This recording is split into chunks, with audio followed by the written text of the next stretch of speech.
you were not here yesterday, then I will present briefly Professor Barak.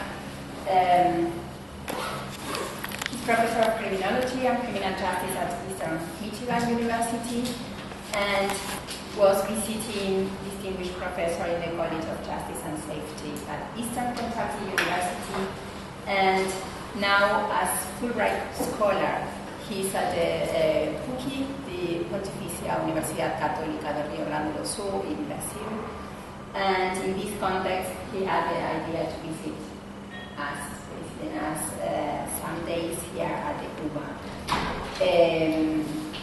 He has many books, among others, for example, Jim Shelter, A Social Story, A History of Homelessness in Contemporary America, precisely about this topic of homeless life, we would say, and another book who was very important as well, Death of a Nation, Wall Street Looting and Federal Regulatory Policy.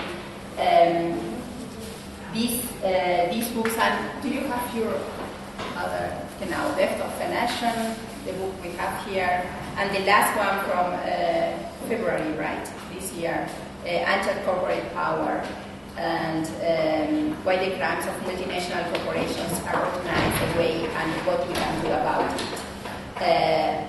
These are very interesting books in the sense that economics and criminology and international politics are considered together, and in this way the conference of today or the text we have for today has the same characteristics, this entangled analysis of these different disciplines. Well, I think we can start. I don't know if you want to say more. The only thing that I would say, although I told Laura that you had the final version, I've tweaked it twice since you have what you have in front of you. Mostly, I've added stuff to the section on globalization and the world economy. I drilled down a little bit more specifically on Argentina, and I had already done so for Brazil, so that just seemed like a natural thing for me to do. Sorry, it's clear with the English and the volume, or it would be better with mine? I mean, I can speak louder. Do you need me to speak louder? Okay, that's fine. Just tell me what tempo. I don't need that. Okay, then you have to... Slow and loud. A little bit. Yeah, slow I will do, for sure. I will do slow. So what I would like to do is do a section at a time and then take questions or comments, that kind of thing, interpretation. So from the introduction, this presentation is not about controlling high-risk security frauds through improved identification and enhanced enforcement of existing or new administrative, civil, and/or criminal laws. Instead, it is about demonstrating the futility of these strategies and revealing the structural necessities for developing other strategies of social control.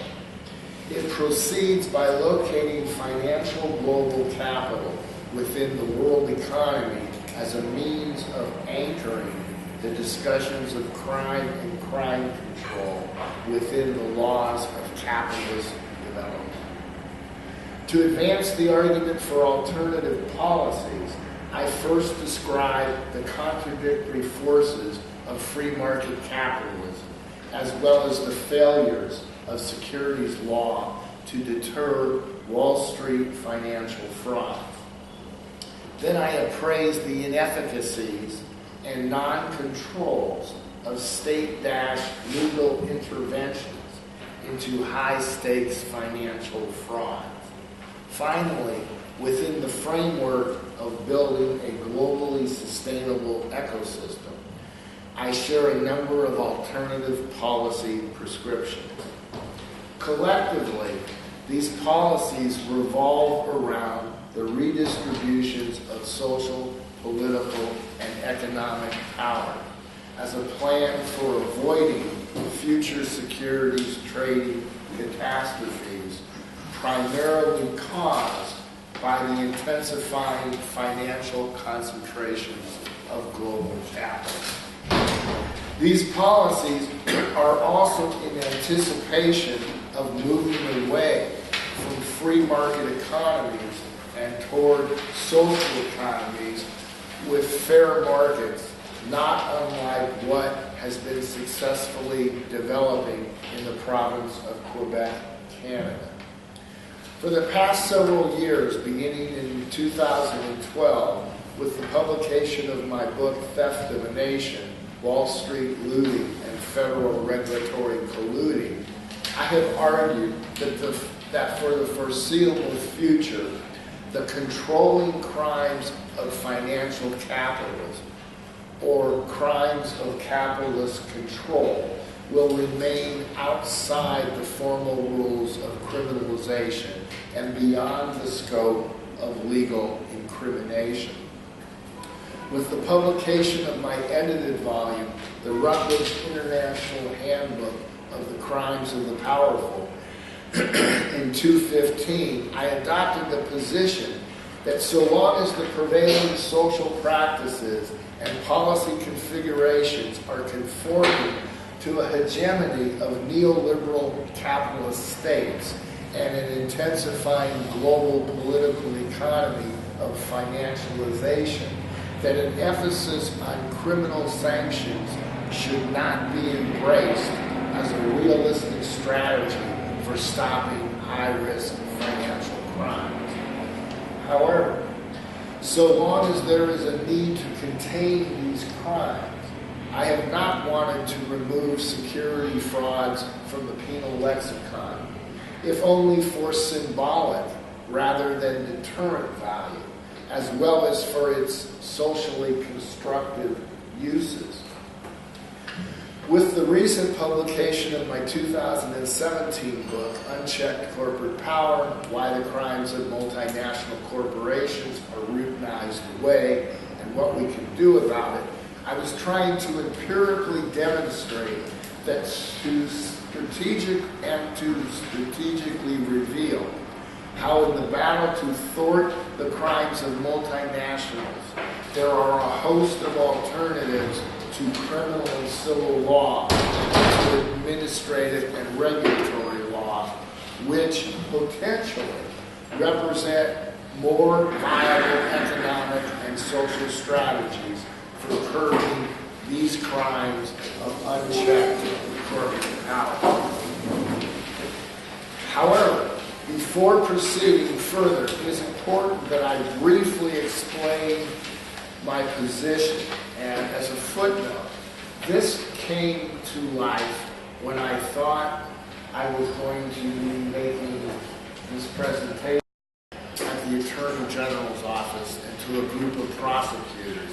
And so I felt as though I had to clarify, as I'm now going to do, on their behalf, since what they do for a living is what I'm saying is a futile exercise. So I felt self-conscious about that. So that's why this is here. So I briefly explained my position so that I would not be misunderstood, or so that I am more fully understood. While I recognize that governments have traditionally been unenthusiastic about using criminal sanctions against powerful groups, and have more recently not shown any interest in toppling the current management of oligopolistic banking or fragmenting corporate firms regardless of criminality and long-standing law to do so. The laws I'm referring to are antitrust or anti-monopoly law, which to me, are laws that pretty much don't exist, or they exist but they're not enforced. At the same time, I also recognize and disagree with the orthodox myths of too big to fail or too big to jail. In most, if not all instances of financial violations, the criminal law could be enforced without dire consequences coming to financial organizations, the global economy, or to nations at large. That is to say, this is a quote, if the size of some financial institutions creates problems with applying the rule of law to the Wall Street megabanks, then the power of disqualification could operate to fragment the financial services industry through spin-offs to shareholders. As for those senior managers who tolerate without participating in criminality, the law is still well suited to subject them to severe sanctions, end quote.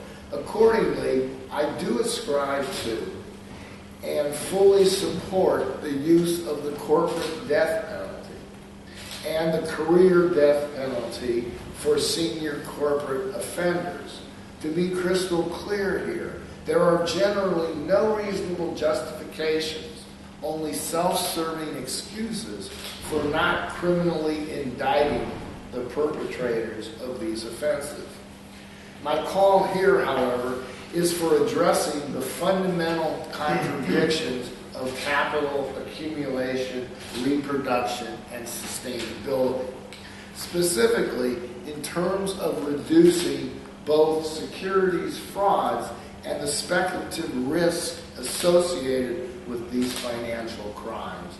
The argument is that when institutionalized globally, these alternative policies would enable all nation states a more balanced, stable, and sustainable set of growth policies than currently exists.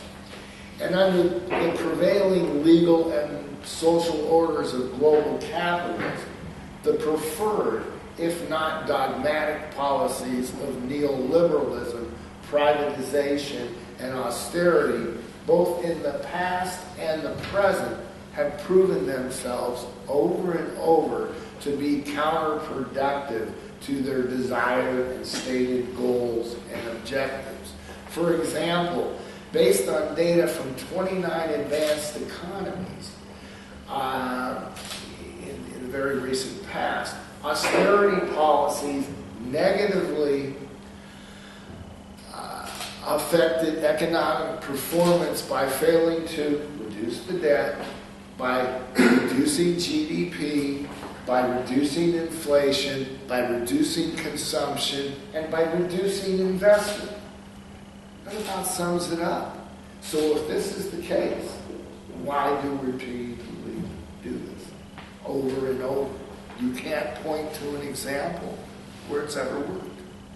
And yet, this is the mantra, and this is the course of action. By contrast, I'm interested in structural changes that resist, on the one hand, the current pathways to unsustainable capital expansion, such as taxpayer or consumer bailouts, and that support, on the other hand, a variety of social and cultural transformation fronts involving, for example, student debt, local government divestment, and not-for-profits. As an alternative to contemporary securities frauds and regulatory non-compliance, basic changes should include the reconstitution of mega banks into some kind of nationalized arrangements and/or publicly owned and shared common utilities. With respect to the accumulation and reproduction of capital, essential changes would include economic policies of redistribution to address the expanding monetary disparities. They would also include policies to undermine or push back against the undemocratic policies of political and economic power that are nourished by growing worldwide inequalities.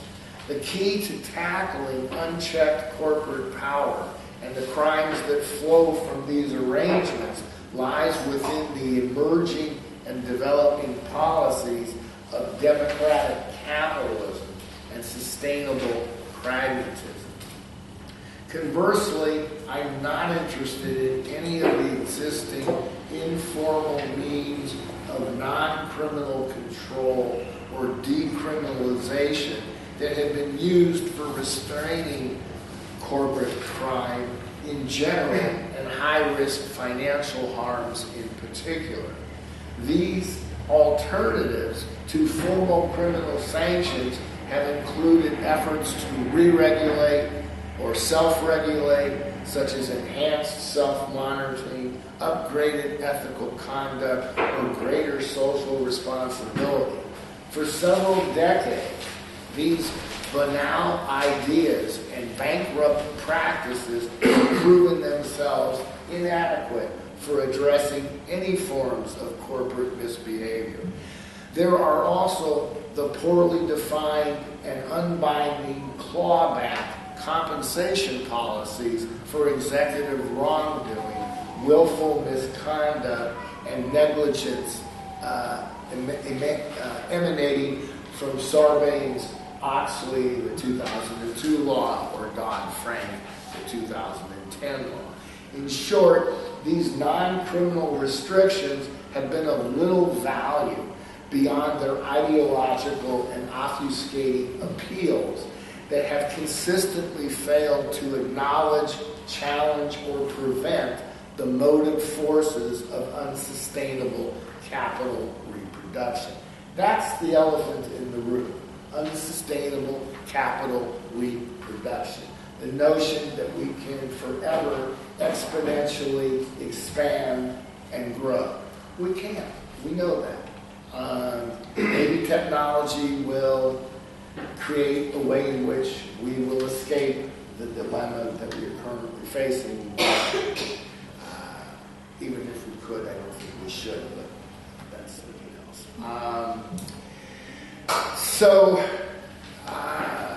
The point is, it's this unsustainable capital reproduction and exponential growth that emboldens these crimes of financialization.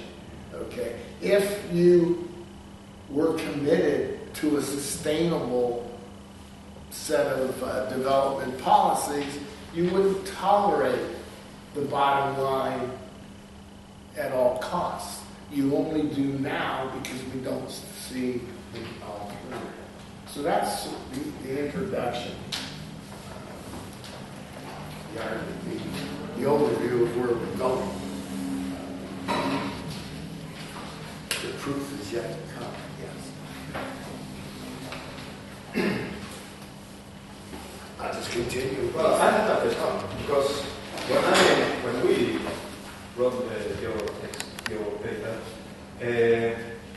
I thought the environmental, like the nature and the crisis, environmental crisis, is not mentioned, or just a little maybe, but not directly.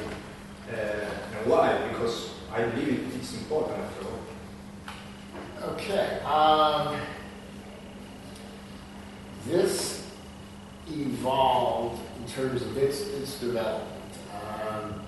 It was first an article that was written after Theft of the Nation. Okay, so it's primarily securities oriented. Developed subsequently into a chapter in a reader, developed further into an article, and developed further for these presentations. So it was primarily securities oriented. Like last night I gave 3 different examples of different places. So in the recent book, there's a chapter in the middle on securities, a chapter which is probably the fattest one on environment, to your point, and a chapter on sort of state corporate collusion. So those are the 3 middle example cases in the book. So clearly the environment gets more attention here than anything else. Okay. Yeah. I think that what you said before, this idea of sustainable reproduction is completely related to the fact that nature is not going to be there forever and it's not going to be reproduced forever. And even if we found some kind of technology that does it, it's not going to be the same nature we know now. So if we want this nature, this kind of nature, then I think that idea is in. Right, and it's much, I mean, that is the theme of this book. I mean, it's strange. When I was doing this first book, I wasn't in a sustainable mindset yet.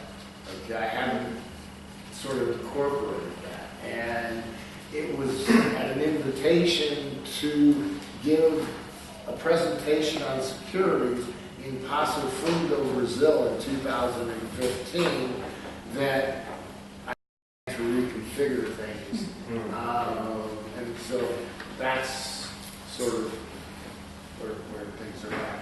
Yeah, I agree. So it was actually, it was Latin America that got me up to speed. Okay. And you in the same text that we were talking about, you talk about sustainable, but not sustainable. I really use it in a very limited sense in this text. I use it from the standpoint not of the sustainable environmental that we're talking about, which I try and blend together in the book, but I'm talking about David Harvey's argument of non-sustainable capital and this exponential growth. So it is in that context that I'm saying it's not a sustainable economic. Exactly. Okay. I have one question. When you mention the futility of these strategies and you refer to a framework of building this globally sustainable ecosystem, and you mention some things, basically, I think you are referring when you say to basically change the scenario and how players play. I tend to look this as a multi-agent collaborative game. And when you mention alternatives to criminal sanction, basically, I think what you are suggesting is to change the scenarios. Basically, you mentioned that one would potentially represent more viable economic and social strategies for curbing these crimes, and you mentioned, among other examples, to fragment these mega companies and so on. I think that I tend to look this at one scenario, and I think we should start looking or watching these actions that agents take in relation as cooperative agent, as multi-reinforcement agent. Basically, the current scenario is one scenario that is based on greed or on fear, and agents are rewarded for their position. So when you mention that these are futile strategies, I agree with you that we need to find some way to change the scenarios. Not rewarding these greed or fear scenarios in which deflection or competition between agents is preferred for them, for their point of view. Right, and as I said to you, I like those ideas, and I have to read that, and that makes sense in terms of the scenarios as you shared this with me yesterday and earlier today.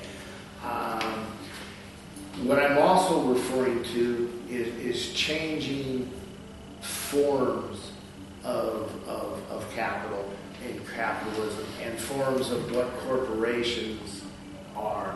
We've talked about the issue of liability. We've talked about the corporation, as a person. So I'm also talking about checking the powers that you have by the ability to incorporate, what that allows you to not be accountable for or responsible for. If you were to change that, and then those risks wouldn't be put off to the taxpayer or the consumer or to the federal, the central bank, but we're on the shoulders of those traders, those investors, they would be a lot more frugal and a lot less speculative with their investments. So in a way, if you could change the form of what a corporation is, it wasn't always what it is today. That's only about 120 years old. So the corporation in its form was a lot more socially responsible, could be dissolved if it didn't live up to X, Y, and Z, and over, they were dissolved. Now, they may dissolve themselves, meaning they won't pay off certain people and reemerge a day later with a new name and a new logo. But that's what I'm.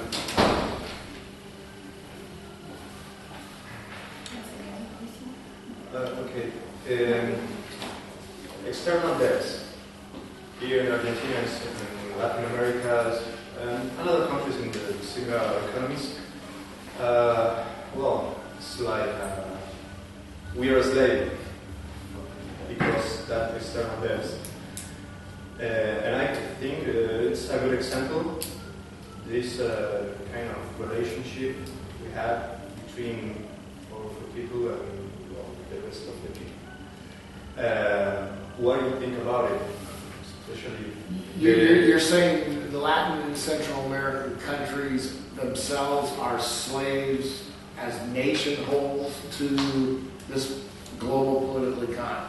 Yeah, because with the external debt, you have a lot of crimes, kind of crimes. It's not just dependence, economic dependence. It's a question of white-collar crimes.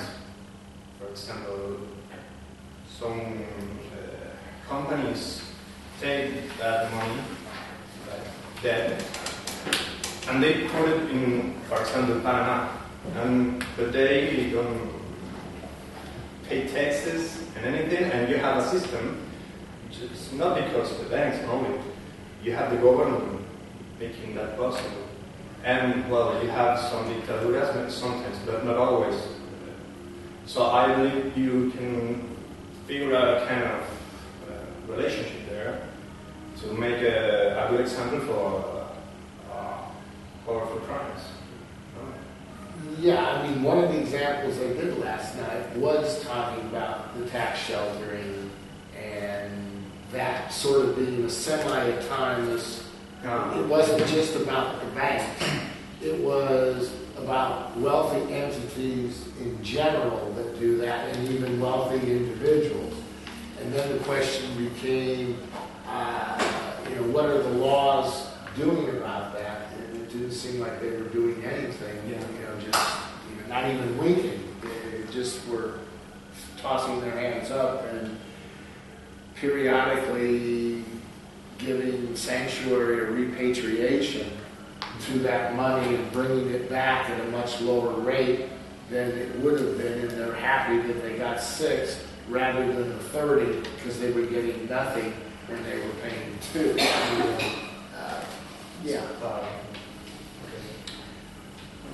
So, the world economy in the age of globalization.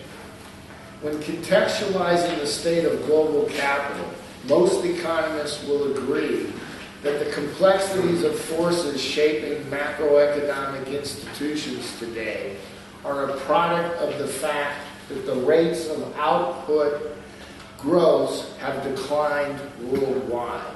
In part, this state of economic affairs is a legacy of both the Eurozone and the supranational economic crises still prevalent in most countries today.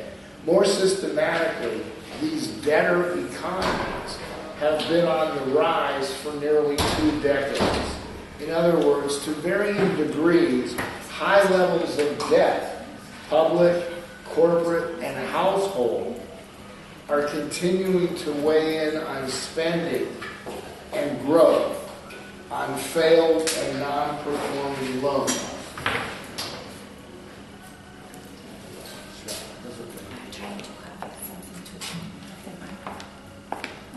You're trying to get the mic. Or am I not speaking loud? For me, yes, but I'm still. Do you need me to go louder? No, it's okay. I think that I am recording. Oh, okay. So they should put the thing out here. I see. Okay. I get it.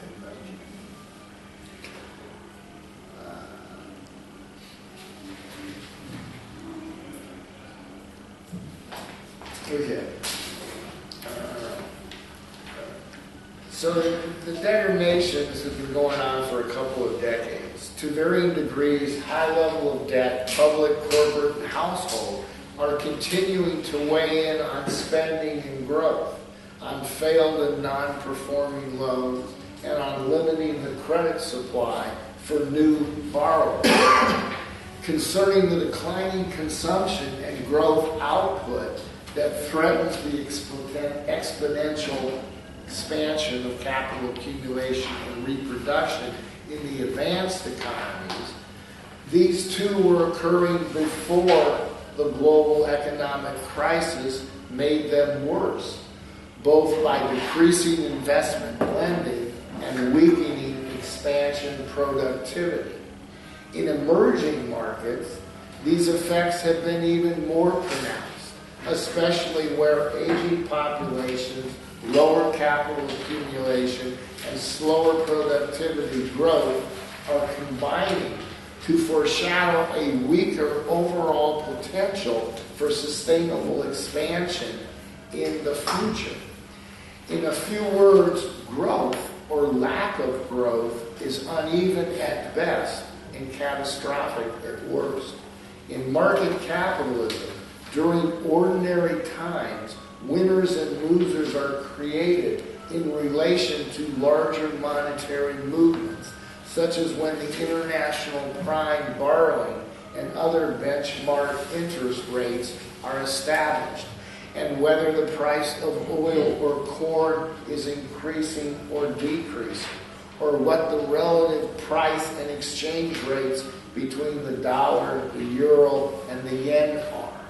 During extraordinary times, winners and losers have often been established in relation to debt crises and the central bank's responses to these, such as when these key financial institutions, in response to the ripple effects of the Wall Street implosion of 2008, spent more than $10 trillion to stimulate economies. This type of economic stimulation created a tidal wave of cheap money, which became the ticket for propping up and sustaining growth in many countries, while reducing unemployment and starving off, if not preventing, fiscal panics. Nevertheless, 1/3 of the European nations during the period following the Great Recession, 2009 and 2014, experienced no growth in GDP, despite the stimulation. No growth in 1/3 of those countries. Moreover, the prospects of the Greek economy defaulting created a mild panic in stock markets that reverberated around the world as nervous investors sold off stocks.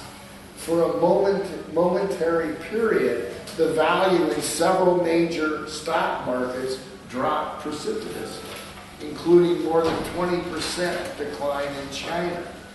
Similar bear runs occurred in other stock markets as sellers turned to safer government bonds, bonds pay less than stocks. So in turn, this only added to the problem of the shortage of money and lending. The point is that while Greece may still represent an extreme case of state borrowing, high borrowing by other governments and corporations alike has had the effect of also bogging down other globally significant economies in such diverse countries as Brazil, Turkey, Italy, and China. Meanwhile, the annual growth rates in the United States are still very weak and hover around or average a dismal 2.1 or 2% since I wrote this. On the other hand, the U.S. stock markets have bounced back and are presently at all-time highs. However, more than a few economists, and at least the criminologist here before you, believe that these markets will soon turn southward or worse. We argue that the robust trading has been supported by a housing market recovery that has benefited for nearly a decade from very, very low interest and mortgage rates. In fact, for only the past 6 months has the U.S. Federal Reserve started to slowly raise those rates, inching up back towards historically reasonable levels. And I'm not sure they're going to get there. And, they've been dancing with whether or not they were going to touch these rates for about 2 or 3 years. And they've finally done so. And it's too short to know, but the markets are not reacting favorably. They're doing just the opposite. So we don't know. Turning to South America, since 2015, Brazil, with the largest economy in the hemisphere, has been experiencing negative GDPs. And after a decade of depression, Argentina, with the second largest economy in this part of the world, posted in 2016 a GDP of 2.57. In other words, following a few years of what was thought to be a sluggish recovery, Argentina is now also moving in a negative direction. Both countries, in addition to their non-performing global economies, have been facing multifaceted policy challenges. These include, but are not limited to, subdued household purchasing, rising utility and crime rates, maybe crime rates not so rising here, cutbacks in social services, yes, that's going on, in law enforcement, perhaps not as much.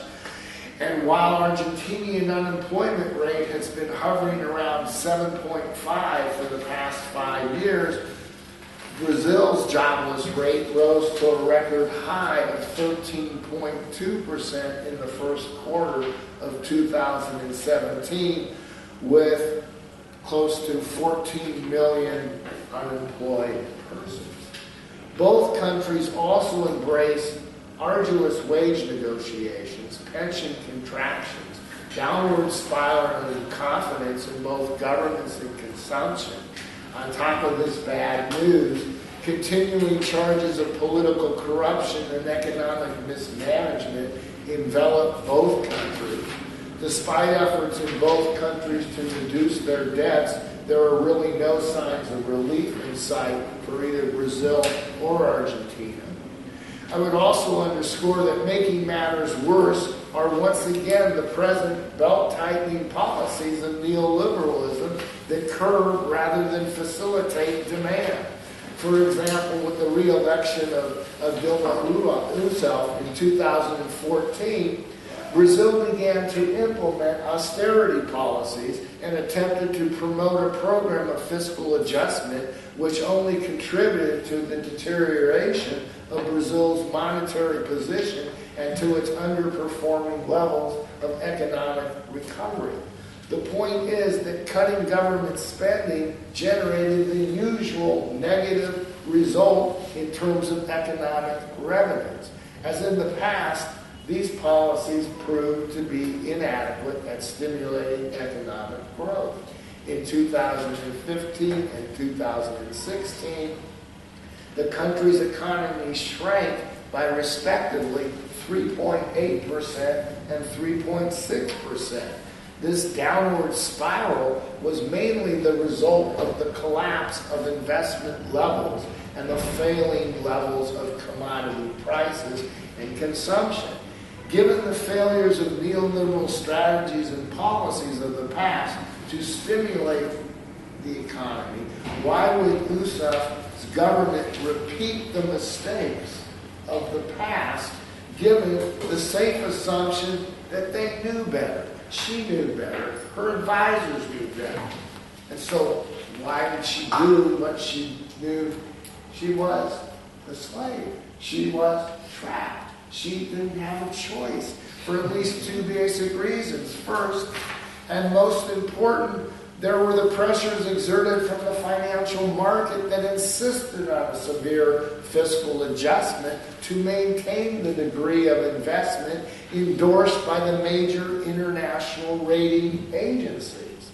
Second was the belief propagated by the Brazilian government's economic team that severe fiscal adjustment could be implemented without negative consequences in terms of GDP and employment.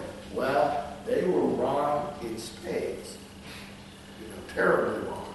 In short, Brazil did what every other nation has also done, who is subject to the hegemony of global capital and the International Monetary Fund. They followed the free market mantra of what to do in a capitalist crisis of falling demand. With respect to the future economic climate of Argentina and Brazil, as well as the world at large, the question for some time has been, how long can credit be extended to consumers, to states, and to nations alike, who all share the inability to pay their debts? Exacerbating the slowdown in global economic growth and the outright stagnation in some geographical locales, there is an increasing competition of monopoly capitalism, coupled with the geopolitical and neoliberal economic policies of privatization and austerity that are expediting the race to the bottom between national economies. More disappointing than the lack of growth in global GDPs has been the lack of growth in global trade. This may not be in your text either. In 2016, the expected global trade rates of growth fell short for the sixth year in a row. For example, the IMF had estimated world trade volumes to grow at an annual rate of 5.1% in the years 2011 to 2016.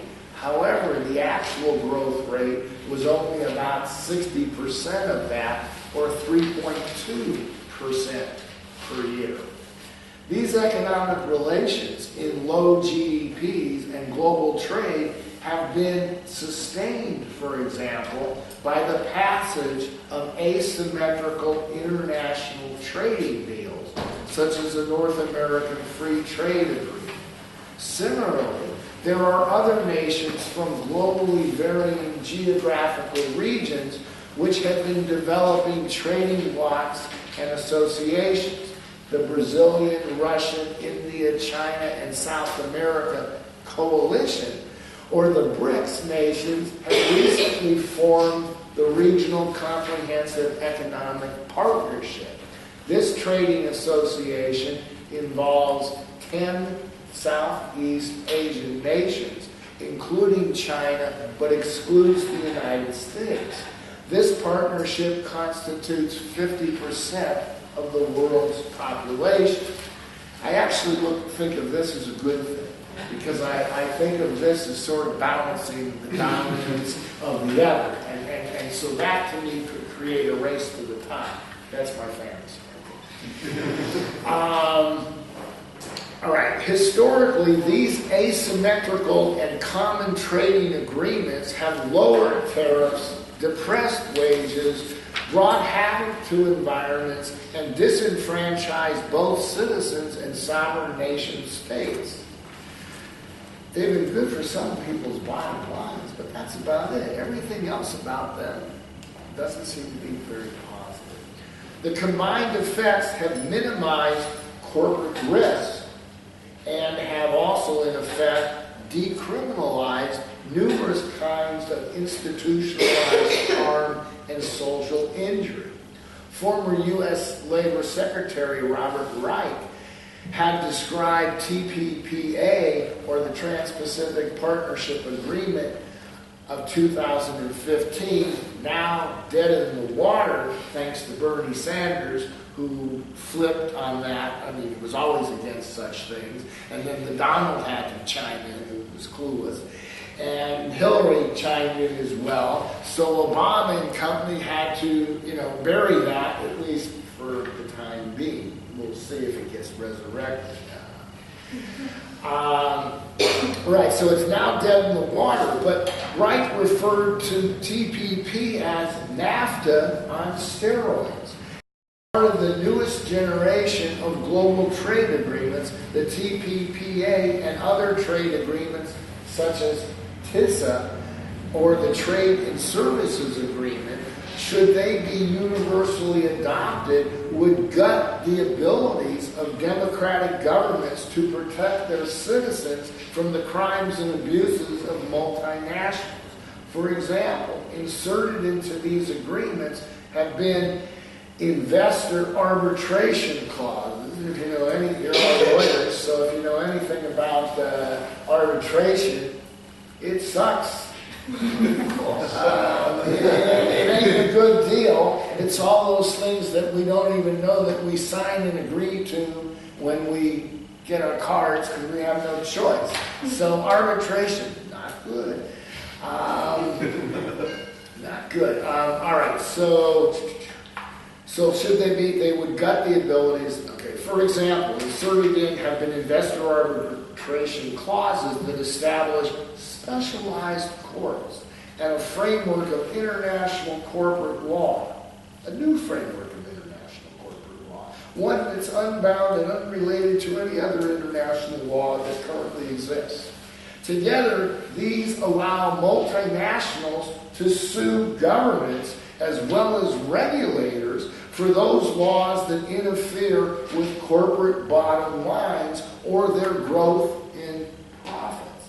Right now, the United States is being sued by Canada because Obama wouldn't allow the oil to come through. So we're being sued because we're hurting that government. Of course, the Donald has now said it's all systems go, so I guess the lawsuit is moot for the time being. Who knows? Finally, as developed nations around the world move towards irregular economies, and this is something that I don't think is addressed nearly enough, where, for example, it is foreshadowed in the United States by the years 2020 and 2025, respectively, that 40 and 50% of the labor force will be dependent on uncertain work. That is to say, increasingly, these workers will have no predictable earnings, hours, or benefits.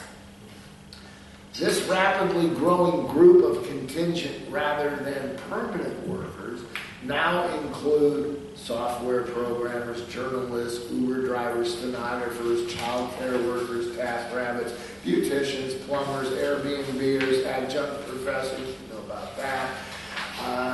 Here and in the States, half the faculties across the United States, and here are moonlighting, are working two jobs, to make ends meet. What does this do? Irregular economies and contingent workers will only further depress consumer demand and a slowing down of economic growth. which wouldn't be so bad if you redistribute things, because slowing down the growth is sustainable. Reducing consumption makes a lot of sense. But not when you're on this treadmill to commodify everything and privatize everything and make us all spend more. That's, not where we need to go. In sum, for this section, in an age of globalizing capital and the shifting relations in the nature of work, both earners and consumers find themselves increasingly on their own for survival, bearing most, if not all, of the risk associated with the changing global political economy. So that's it.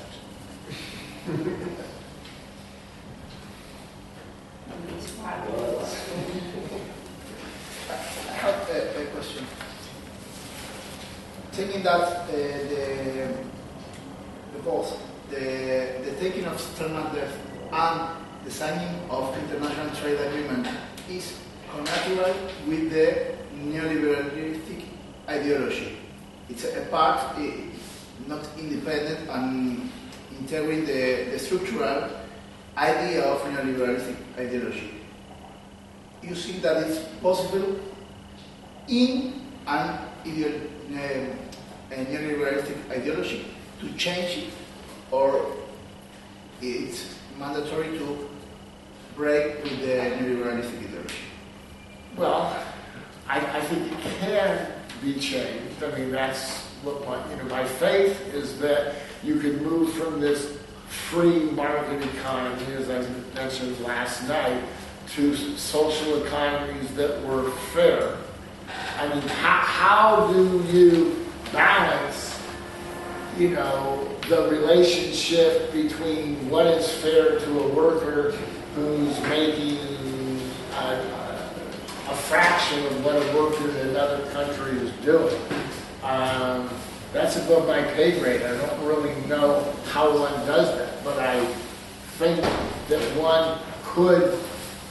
Well, there are ways of measuring what it takes to exist in different economies. It takes $30 a day in the U.S. for one person to be able to eat what they need for normal. In some economies, it takes $1 or $2. So I assume that one could adjust those trade agreements to accommodate a minimal standard across the board. Am I answering the question or not? Yes, but not fully. Because Okay. The question was related with the neoliberal ideology, so not with the possibility of changing the function of the free trade agreement per se. Indeed, the vinculation between that, the taking of external debt, and the way how these free trade agreements, this taking of external debt, contribute to shape the form of the economy. Okay. I understand what you're saying. I don't know that I have an answer to what you're saying. There's sort of a chicken and an egg thing happening here. I mean, before we were becoming debtor economies, maybe we were on our way there, but we weren't really there as I think we sort of are now. We were doing these agreements, which were these asymmetrical agreements. But I don't know, so to me they preceded the debt-driven economy rather than being inevitable, if what you're saying, if what you're asking. That's I can grope as best I can. Good question. I don't know the answer. Anybody want to help me out here? jump in. You may have a better answer than what I'm giving. No, I don't have the assumption that it's not possible, but it's not an answer. It's not an answer because I don't have a real benefit. So, but it's an assumption.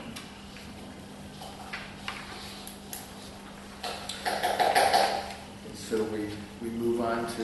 I have Sure. one little question. When you mention about austerity and government spending, I tend to think that there is no direct relation between government spending and increase or decrease of GDP.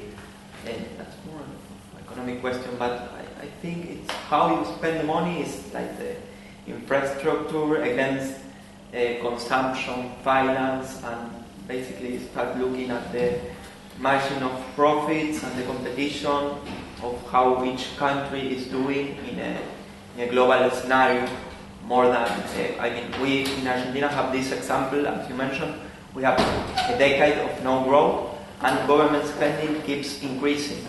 Right, so to you, government spending in the aggregate, it goes up every year regardless of them trying to cut services, it's still going. And you're saying, so we're saying that money isn't being put into infrastructure, it isn't being put into providing jobs, it is reinvesting in markets and financialization.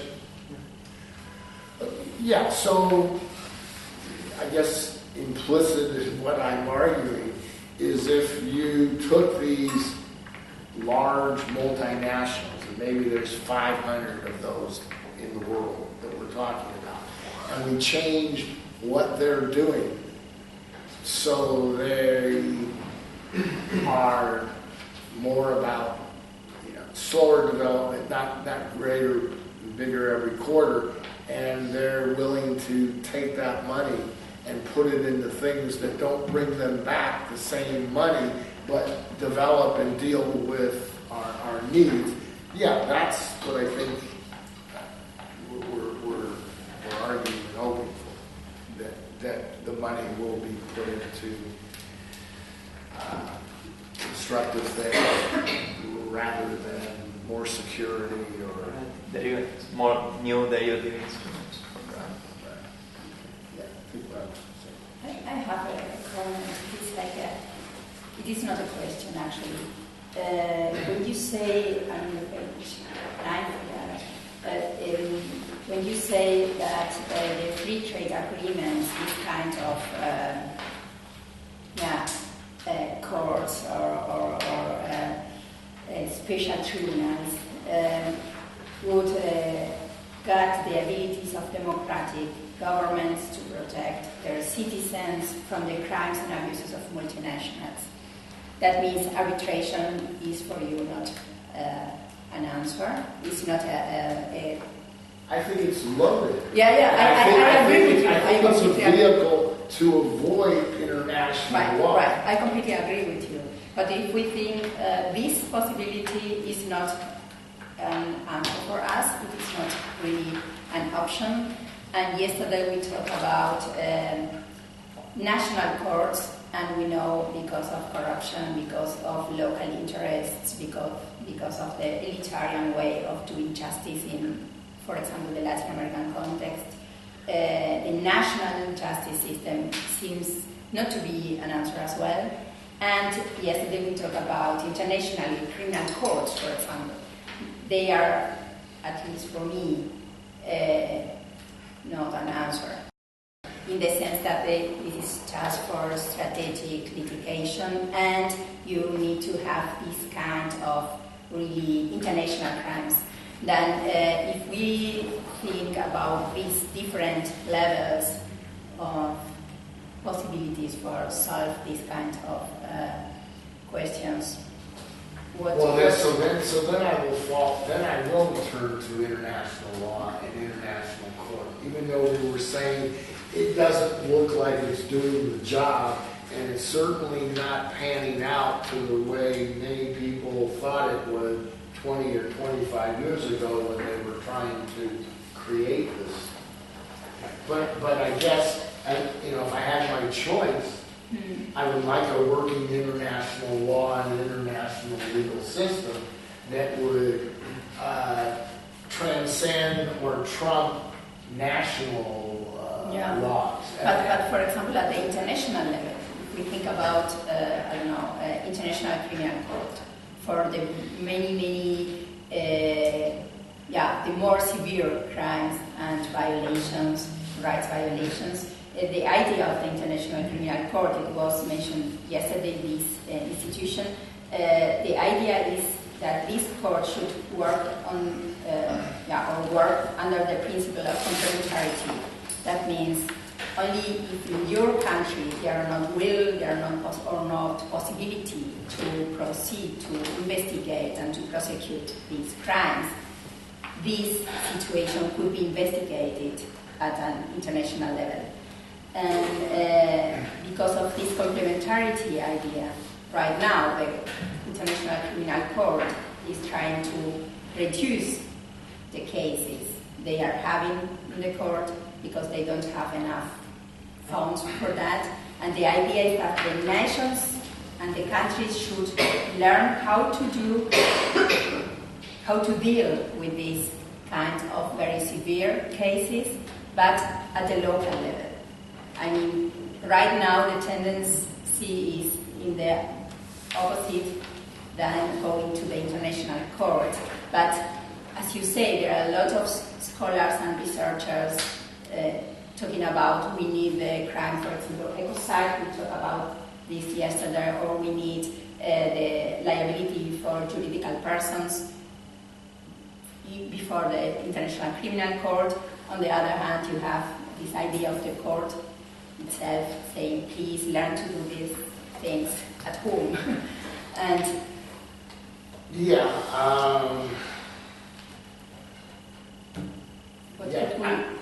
I know. Right. Now, I have a lot of faith that our Supreme Court or our local courts would be doing that. I mean,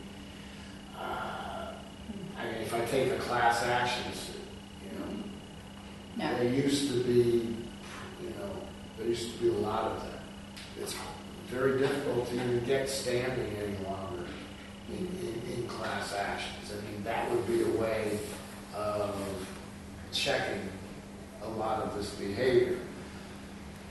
At the same time, I'm talking in terms of social movements, doing things locally as a way of creating leverage. But do I see the courts responding? Not in the short term, maybe in the long term.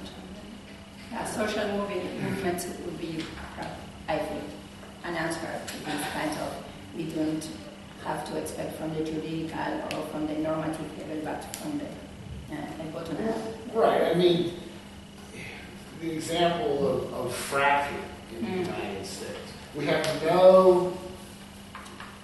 first of all, in the United States, nobody has ever studied, the government has yet to study why are there no earthquakes, all of the damages that are coming. No framework. Fracking was exempted from the environmental protection laws in the mid-2000s.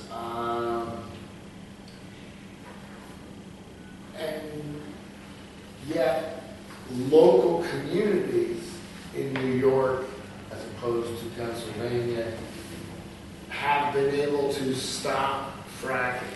So it has been at the local, county, municipal levels, despite those huge corporations putting everything they had to be able to frack, and they did not succeed.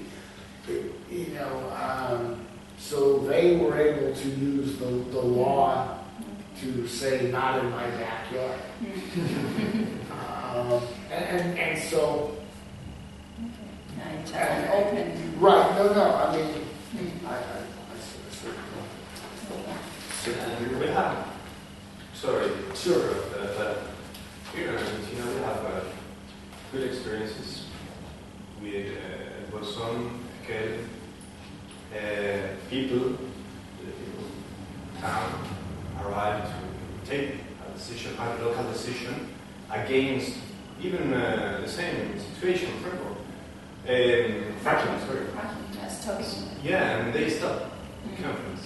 Yeah. And we have another situation, a global situation. If you see what's happening with the Monsanto crime court, I think it's interesting what happened there. Yeah, let's see. But even Monsanto now is well known because he committed ecocide. So. But this is a symbolic. Yes, we have to say it is very, very important what they made, of course. But again, it is a symbolic tool, and you don't have Let's to see catch what's that. happened. Yeah, I mean, I just want to say that. Let's see what happened, because it's not the same if you have thousands of non-governmental organizations saying you're guilty.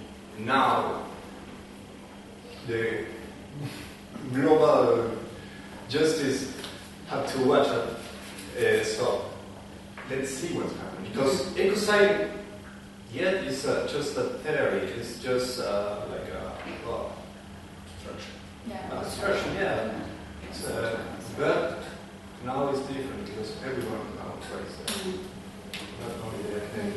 Yeah, this is a kind of from the social, civil society. Exactly. I hope I have a response. Yeah, I was, this is an aside, but in the environmental chapter, there is a section about Monsanto Corporation, Masters of Fraud, Deception, and Public Relations. I need it. So it was there. All right, I guess we got one more section. Maybe two, and then we go to the proposals. This is the contradictory forces of free market capitalism and security law failures to curb Wall Street financial fraud. State legal criminalization of security fraud hangs in the balance of the contradictory forces of free market capitalism. For example, when similarly dominant interests and behaviors of the political economy are both illegal and highly profitable, as numerous financial transactions were in the run-up to the Wall Street meltdown, then the capitalist state finds itself in the position of trying both to chastise and to excuse these fraudulent behaviors.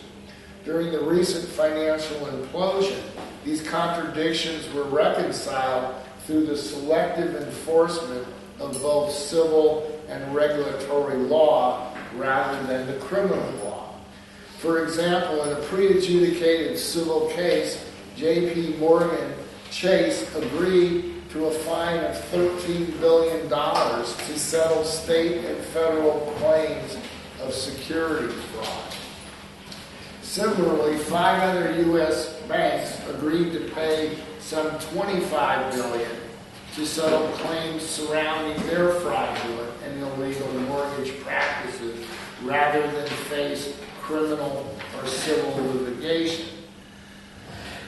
The omissions of the application of the criminal law occur through the cultural and social denials of the intentionality of these financial institutions responsible for the crisis, as well as for the corresponding lack of moral accountability held to by the bankers in charge.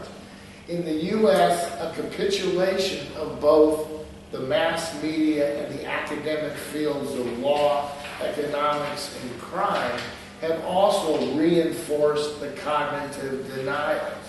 Whether one is examining the socio-legal political realities of the non-criminal enforcement of security violations from the lenses of economics, criminology, or jurisprudence, their traditional orientations have been ideologically disengaged and uncritical of the role played by the capitalist state.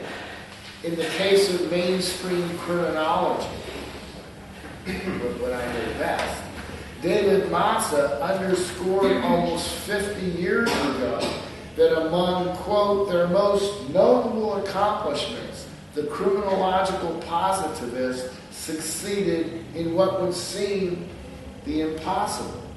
They separated the study of crime from the workings and theory of the state, unquote.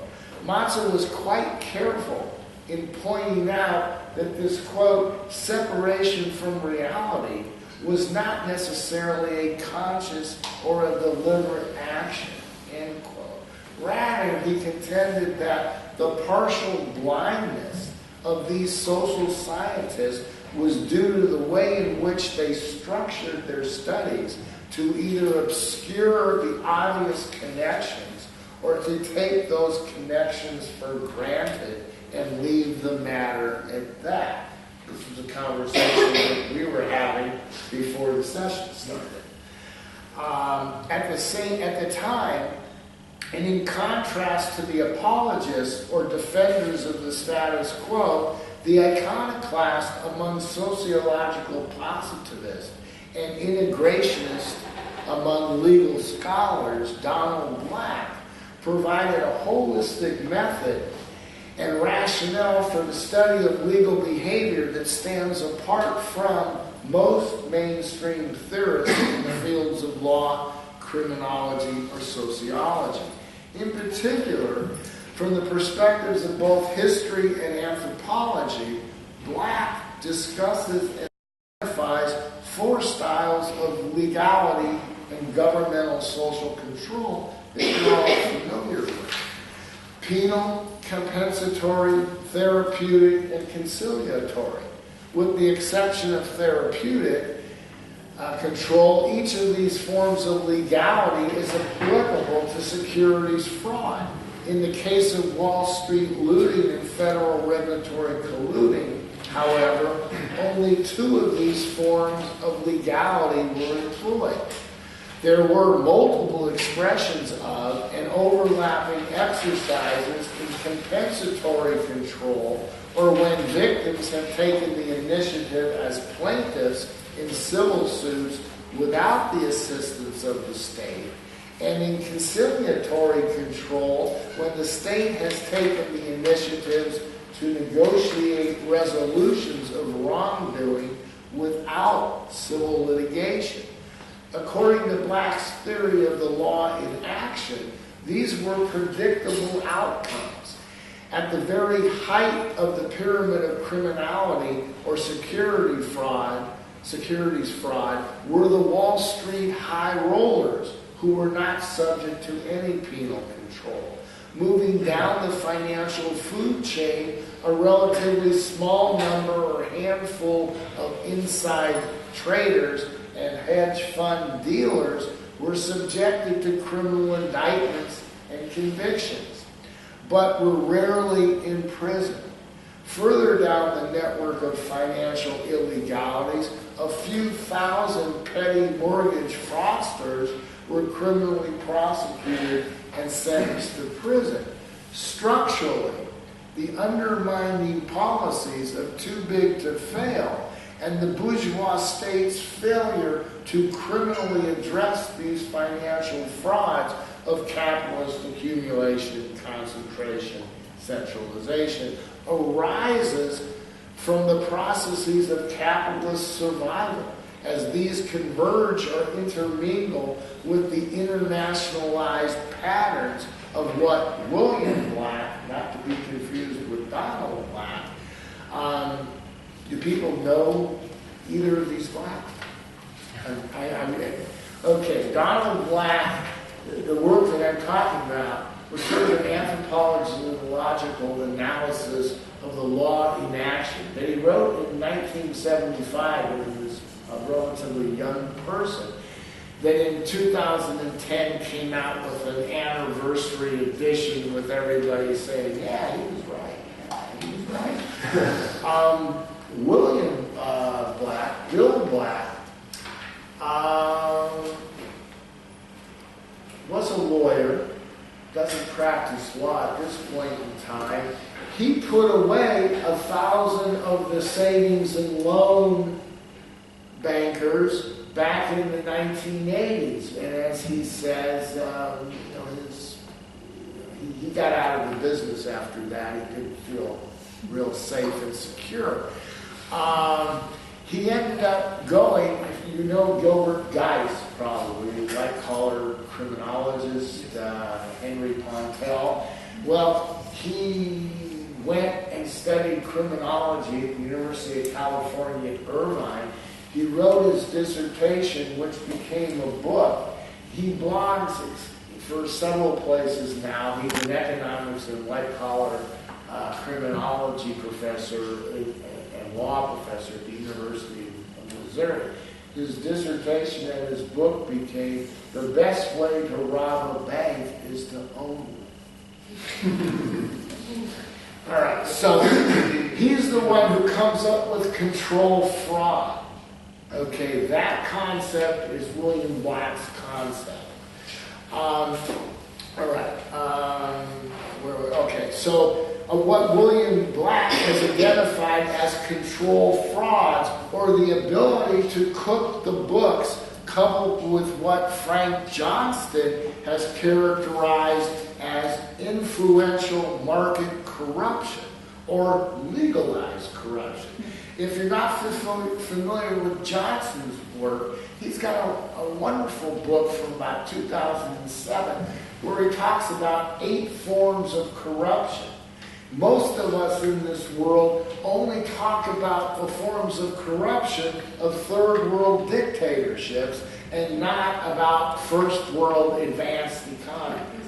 And so he talks about how we legalize corruption in these places.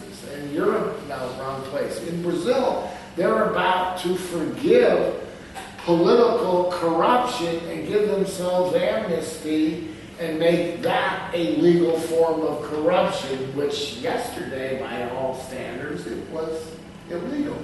But since most of them are guilty of it, they're going to forgive themselves. There's all the time. That's where that's. I know. So there's this notion of influential market corruption, which is sort of legalized corruption, combining with the ability to cook the books and with what Pontel had explained as resource incapacities. And I alluded to this last night.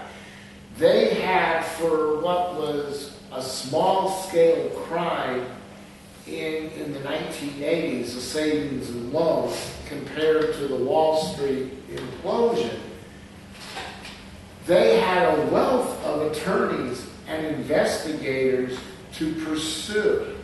There were no criminal investigators and no attorneys in the Department of Justice who worked on the Wall Street cases. None.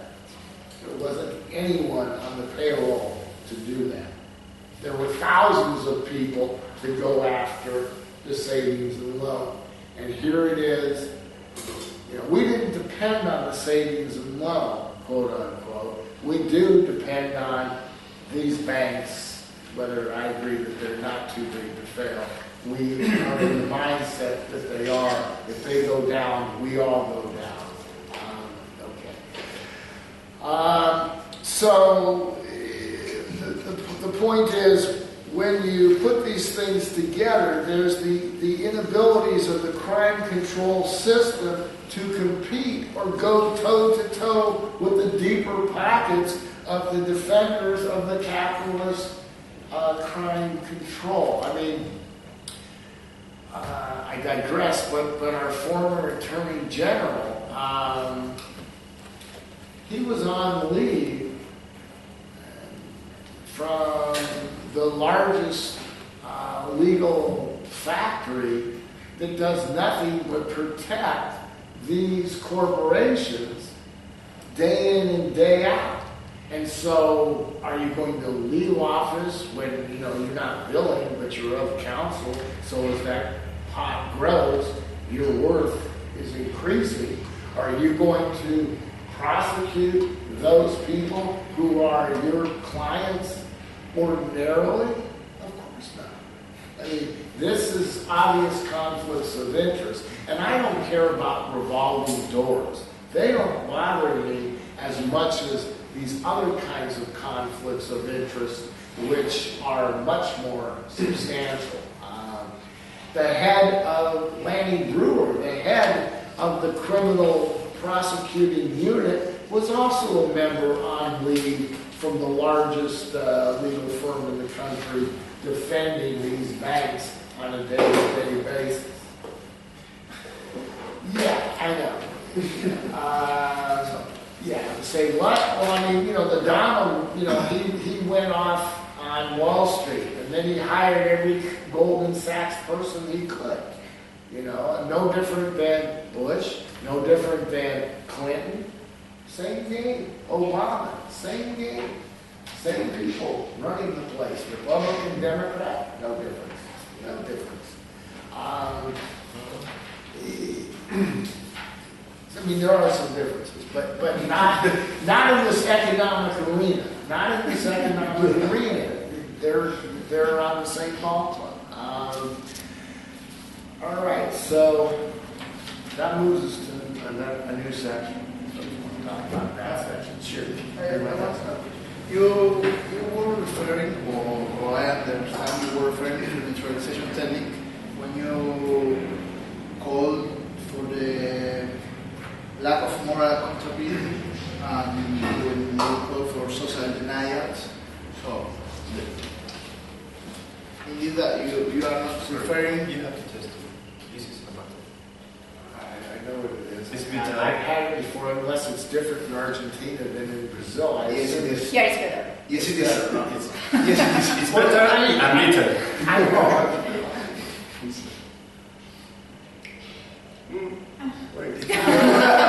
I would say it's comparable, but I would say it's comparable. But I do appreciate it. Thank you. Do you want to I probably need calming. I'm sort of hyper. I'm not sure why that is. But be careful because it's a leak. Yeah. So I understand.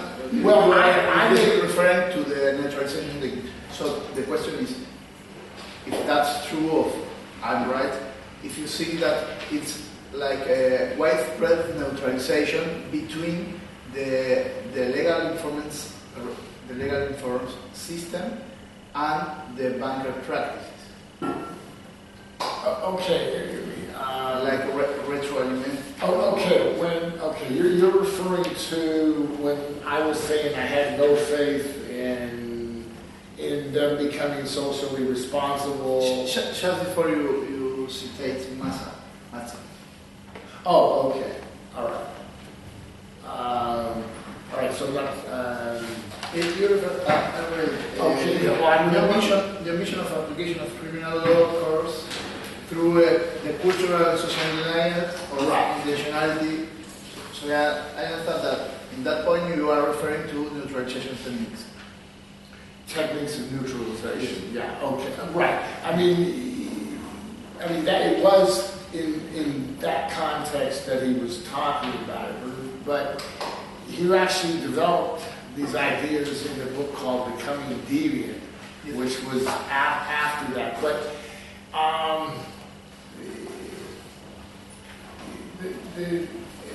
to me, they're deeper than just the techniques, because they're not just sort of self-justifying rationalization. It's really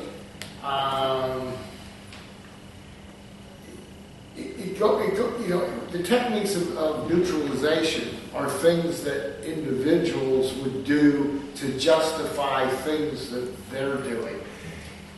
This kind of collective denial is not necessarily justifying things that we're doing, although maybe indirectly we're collaborating by not resisting, but it's about kind of sharing the collective myth or denial that somebody else is really a criminal. I mean, the notion is that if we, in a hierarchical social world, if you're looking up to these people, you can't see them as evil and criminal, even though they are. I mean, and even though people will talk about them as negative and not having a conscience and all of these things, at the end of the day, they still defer to these people.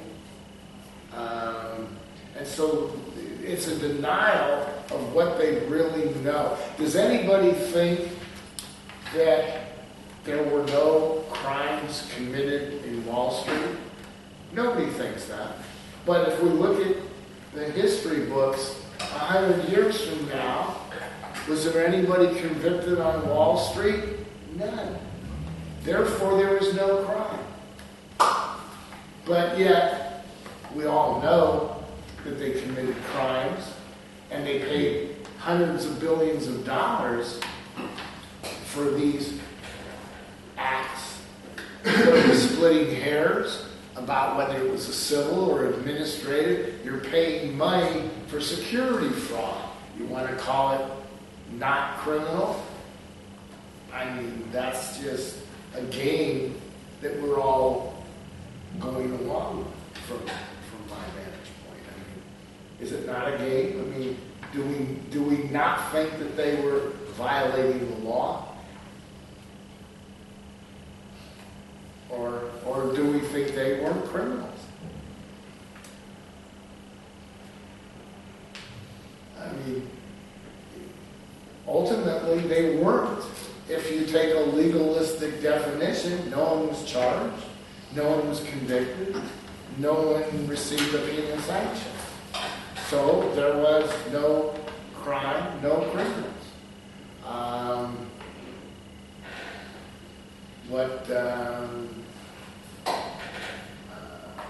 Vincenzo Ruggiero refers to as crimes without criminals. There were no criminals, but there was certainly a lot of crime, a lot of victimization, a lot of harm. And what is it that makes it not so? Well, we're not sure that anyone had the intent. Yes. They had the intent. What do you think they were doing? I mean, it's ridiculous. So to me, it is a state of denial. And, you know, is it conscious? Is it unconscious? I mean, you're not buying this, I think. I'm not sure. And no, I think the same thing. They not even recognize a wrongdoing in a civil proceeding. Not even criminal, I mean, the civil level. So it's not even wrong at the civil level. They don't recognize it. Right, because you're saying they don't have to admit or deny what they're doing. Right. In an agreement. Yes. Yeah. No. Not even between That's right. And the two parts of the party. And then they have this agreement, and then it goes to the courts to decide whether or not it was in the public interest. Well, how would they know if it was in the public interest or not? They don't even have the facts. You know, so they just rubber stamp this settlement and move on. It's a way to erase history, not even have a paper which says it was wrong. Right. But isn't paying the bill a way of assuming that you committed the crime? If you have a bill for that crime? Well, there are lots of lawyers in this room. I don't think when we look at the hierarchy, I mean, there are violations of law, but the violation of the criminal law, and this is Donald Black, has a more negative stigma than the violation of these other laws. These other laws don't prohibit these individuals from continuing their work, collecting their bonuses, and so at the end of the day, to paraphrase Obama, these are really sharp businessmen. They really you know how to, go to the edge. They're over the edge. Mr. Obama. They're over the edge. No, so I mean, I don't think that people. Well, I don't think so.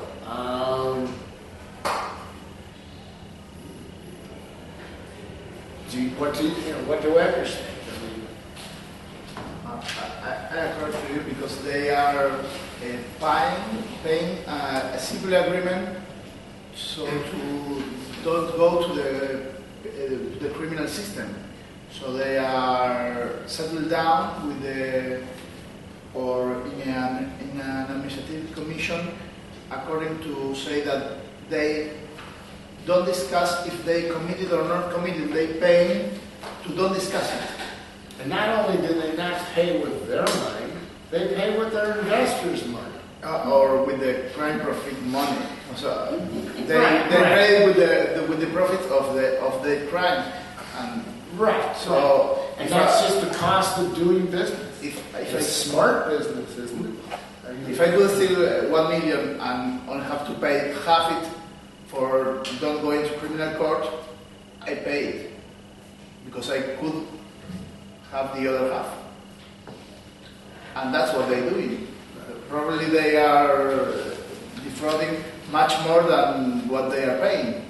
So it's like only a cost calculation. It's very rational. And then it's not as though, again, historically, there were people who were doing these things, Michael Milken, others who invented these derivative things back in the 80s, when they were caught and they were prosecuted, they did time, and individuals out of their own pockets were paying more than these corporations are paying for their crimes. So it wasn't profitable for them. And it could be not profitable for these organizations. But I don't want to crush these organizations necessarily and hurt everybody else, the investors and everybody else. I just want to extricate the people who are doing these things. In other words, I don't think everybody is doing this at all of the banks. I agree that it's going on in all of the banks, but I don't think most of the people are engaged in this activity. There's certainly some.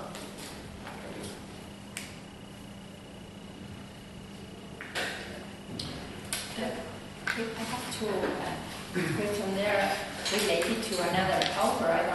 I don't know if you are familiar with the work of Vincenzo Ruggiero from Middlesex University. That's what I was missaying his name. Yes, I've reviewed both of his last two books. And I actually say in his last book, Dirty Money, that in my way of thinking, he is the leading historian on economics and crime for my money.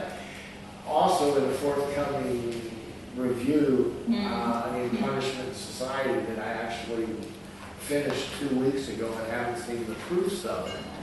I take him on, even though I say he is X, Y, and Z, and yes, we know each other since 99 when we met in London.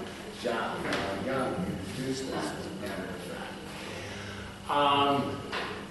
That he reaches wrong conclusions in this book because he argues that over time we have become less tolerant of these behaviors and more willing to sanction.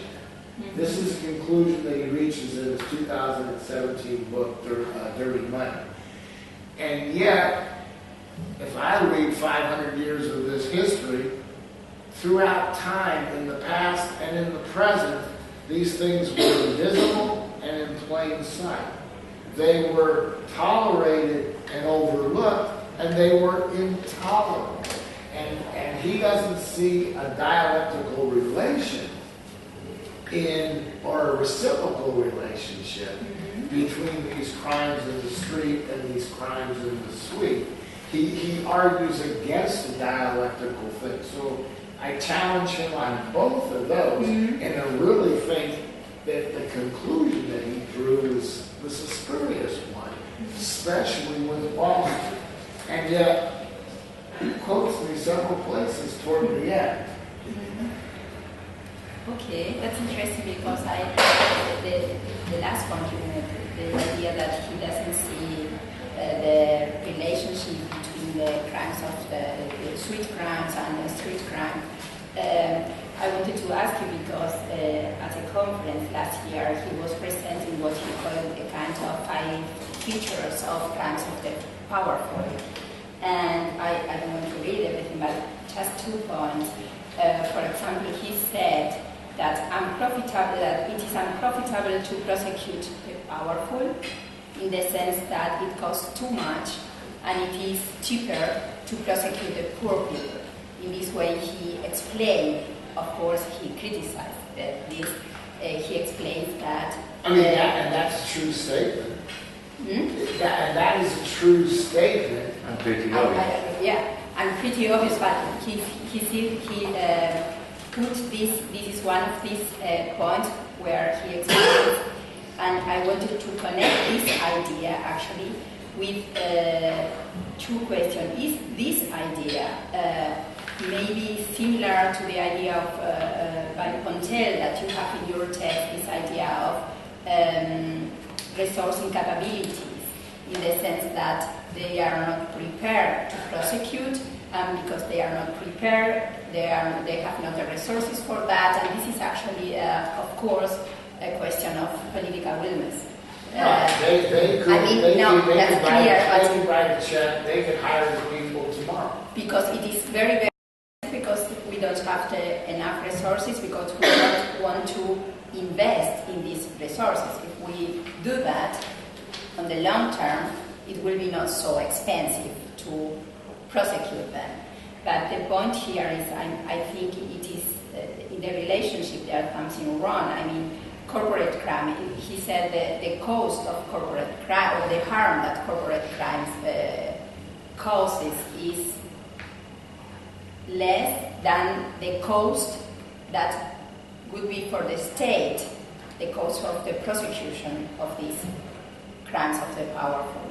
That means harm for the state, but harm of the crimes of the powerful, the victim of this harm is actually the society, we could say. Okay, so I guess the question that I would ask, I understand what he said. I guess my question to him would be, how did he arrive at the cost of these crimes where he could make that statement? And that's why I wanted to ask you, because you have a lot of figures and right.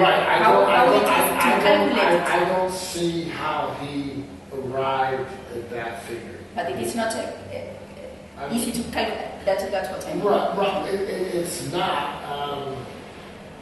But there were actually people who are attempting to do that as we speak. I told you this crimes of urbanization. Mm-hmm. That's exactly what they are attempting to quantify. If you're talking about maldevelopment, people are trying to quantify that as a product of harm or victimization.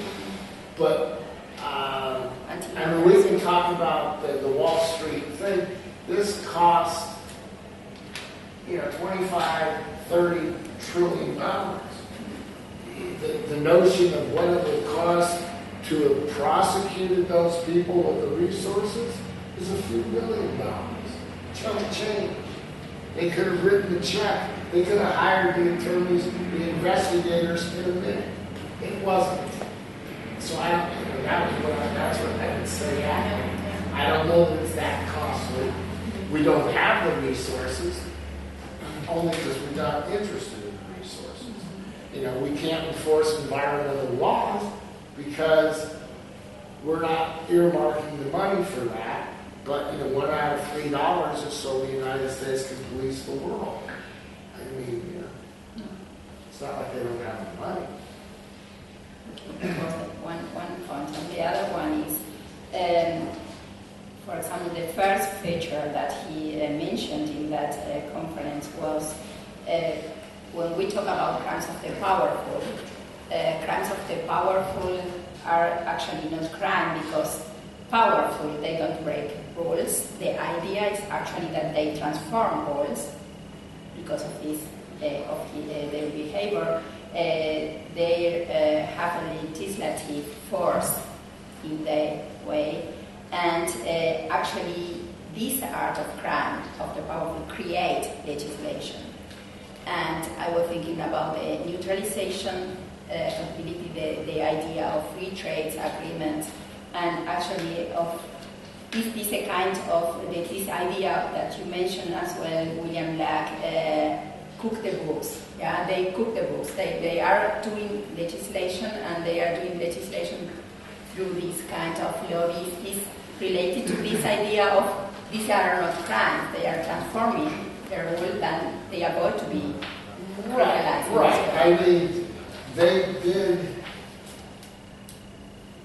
repeal, ultimately, they worked at it in bits from the early 80s to 1999 to undermine the Glass-Steagall Act, which it was a felony to mix those commercial and investment entities.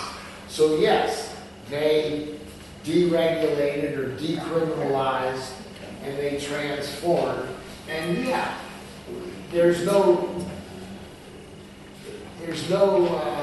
dodging the notion that they are transforming the law all the time. I mean, the law is, only to the originalists is the law not changing, but, of course it is, and yes, they're doing that. But I don't know that the fact that they're doing that doesn't make them the crime, doesn't negate the notion that these are not crimes of the powerful. No, he was, of course, this is just a... Well, it's amazing that you have these notes. He's talking about the long-term processes where they are transforming and they do things that nobody see what they are doing. In the sense, you say, how many people have been convicted? None. Then there is not a crime. Then during the or in the time or with these kind of processes, no crime, and they are achieving that someone could say. But at the same time that that's gone on, throughout history, there have been laws on the books that they're violating that are not being enforced or that are being minimally enforced. So, I mean, those things are both occurring.